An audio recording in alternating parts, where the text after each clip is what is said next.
Vous le savez probablement, mais il y a quelques jours, AMD a annoncé ses nouvelles cartes graphiques, donc les RX 6000 lors d'une conférence. Donc on s'en souvient, on avait eu droit au nouveau CPU Ryzen début octobre et désormais on a droit aux nouvelles cartes graphiques. Et du coup, l'occasion est parfaite pour moi pour vous présenter une nouvelle config basée justement sur les composants qui ont été annoncés lors de ces deux conférences. Et du coup, je vous propose une config à peu près 1500 € qui sera basée bien sur un Ryzen 5000 et sur une carte graphique RX 6000. Alors avant de passer aux détails de la config, eh bien je tiens quand même à préciser que ces composants ne sont pas encore disponibles à la vente. Donc pour les Ryzen, il faudra attendre le 5 novembre, donc c'est dans quelques jours à l'heure où je tourne cette vidéo. Et pour les nouvelles cartes graphiques RX 6000, eh bien il faudra attendre le 18 novembre, donc c'est dans quelques semaines à l'heure où je tourne cette vidéo. Mais du coup j'ai quand même préféré prendre un peu d'avance, comme ça s'il y en a qui veulent acheter la config, eh bien ils pourront prendre les composants Day One pour essayer d'éviter les ruptures de stock. Donc comme je l'ai fait moi avec ma 3070 Founder Edition.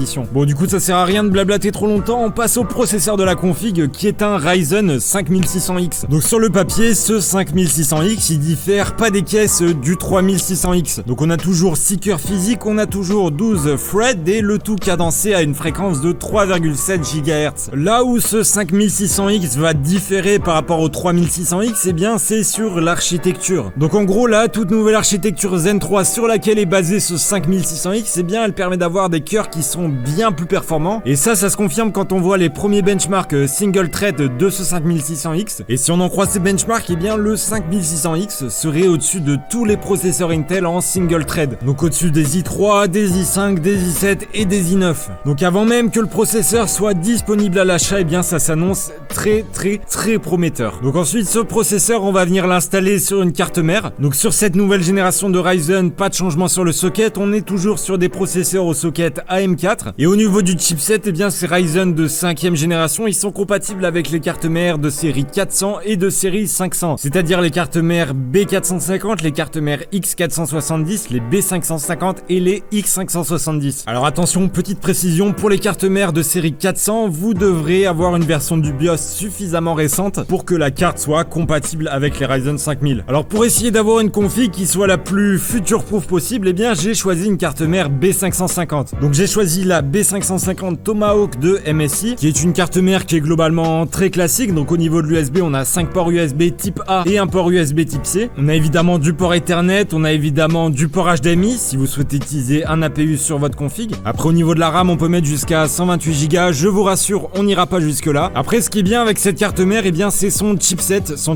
B550 qui dans le futur eh bien va nous permettre de changer le processeur sans avoir à changer toute la config, puisque les chipsets B550 et X570 sont compatibles avec les futures générations de Ryzen, donc au minimum les Zen 4 et après on verra jusque où la compatibilité va aller. Donc cette MSI B550 Tomahawk, elle est disponible actuellement pour un prix d'environ 150 €, ce qui est un prix très classique pour une B550 actuellement. Bon ensuite les amis, notre config c'est avant tout une config gamer et qui dit config gamer dit forcément carte graphique. Donc là-dessus je vous l'avais annoncé en début de vidéo, on va utiliser les dernières cartes graphiques qui ont été annoncées par AMD et parmi les 3 cartes qui ont été annoncées, eh bien j'ai sélectionné la 6800 XT pour notre config. Donc c'est une carte graphique qui est annoncée à un prix de départ de 650 $. Alors pour ma part, quand j'ai fait le budget de la config, je l'ai compté à 700 €, donc en prenant en compte la TVA, la conversion $-euro plus les éventuelles hausses de prix à cause du manque de stock au début. Et du coup pour ce prix là, eh bien on a droit à une carte graphique qui embarque 16 Go de VRAM en GDDR6. Donc les 16 Go c'est quand même assez monstrueux par rapport aux 10 Go de la RTX 3080. Et quand on regarde les benchmarks que AMD nous a fournis, eh bien on remarque que les deux cartes sont à peu près équivalentes sur la plupart des jeux, avec parfois un petit avantage pour la 6800 XT sur certains jeux, donc toujours par rapport à la RTX 3080. Bon ensuite les gars, au niveau de la RAM, eh bien on va être sur du très classique, hein. J'ai pas voulu réinventer la roue et je suis resté sur un petit 16 Go de RAM DDR4 à 3200 MHz. Donc je vous conseille de faire ça sous la forme de 2 barrettes de 8 Go, comme ça vous pouvez profiter du dual channel et vous pouvez faire évoluer tout ça vers 32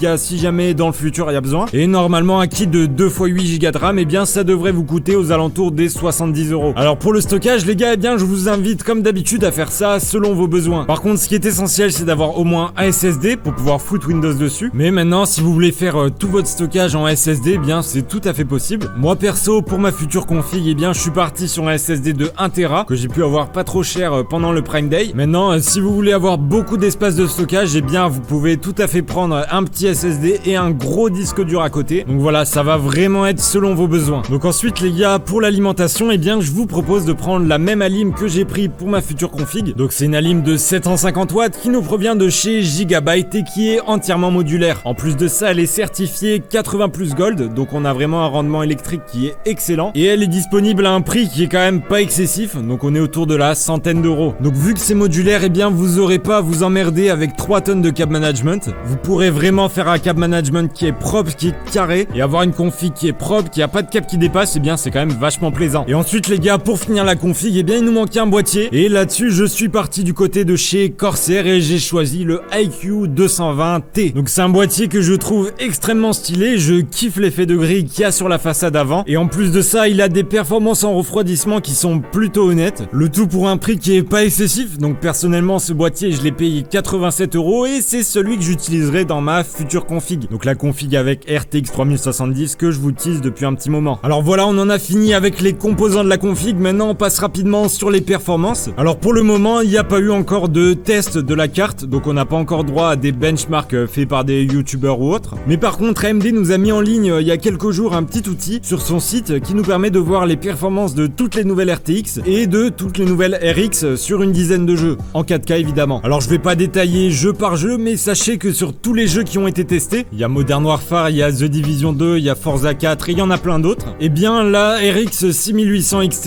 est capable de dépasser les 60 FPS en ultra et en 4K. Et sur certains comme Forza 4, eh bien on arrive même à atteindre les 144 FPS en 4K et en ultra. Donc c'est quand même des scores qui sont très solides. Bon, maintenant évidemment faudra attendre les vrais benchmarks, les benchmarks qui ont été réalisés par des testeurs pour avoir une idée plus concrète, eh bien des performances réelles de cette RX. Et en plus de ça, sachez qu'avec cette config, eh bien on aura également d'excellentes performances en applicatif, puisqu'on le rappelle, les Ryzen c'est des CPU qui sont très hybrides et donc qui gèrent aussi bien le gaming que tout ce qui est logiciel. Alors maintenant, si la config vous intéresse, eh bien je tiens quand même à vous prévenir qu'on aura très certainement des ruptures de stock sur le CPU et le GPU, de la même manière qu'on a le droit à des ruptures de stock des RTX depuis des semaines, et donc vous devrez être au taquet Day One. Donc je vous rappelle, le 5 novembre pour le Ryzen 5600X et le 18 novembre pour la 6800 XT, pour pouvoir justement essayer de choper les composants directement avant qu'ils soient en rupture. Bon, sur ce les gars, je pense vraiment avoir tout dit. Comme d'habitude, si vous avez la moindre question, c'est juste en dessous dans les commentaires. Je vous invite également à donner votre avis sur la config. Si vous pensez qu'il y a des choses à améliorer, eh bien n'hésitez pas à me le signaler, même si je pense quand même avoir fait un truc assez optimal pour 1500 €. Sachez également que cette config, elle est assez proche de la config que je montrais en vidéo. Donc je vous avais promis un tuto montage lorsque j'avais fait la vidéo PC Gamer avec une RTX 3070. Et bien globalement ce sera cette config, sauf qu'à la place d'une 6800 XT, eh bien on aura une RTX 3070. Mais à part ça, il y aura pas grand chose qui va changer. Maintenant faut que évidemment je réussisse à choper un Ryzen Day One. Bon, évidemment n'hésitez pas à liker la vidéo et à vous abonner à la chaîne. On a dépassé les 4000 abonnés, vous me régalez les gars. Je vous organiserai un petit truc pour les 5000, un petit concours, vous verrez. Et sur ce les gars, moi je vous dis à la prochaine.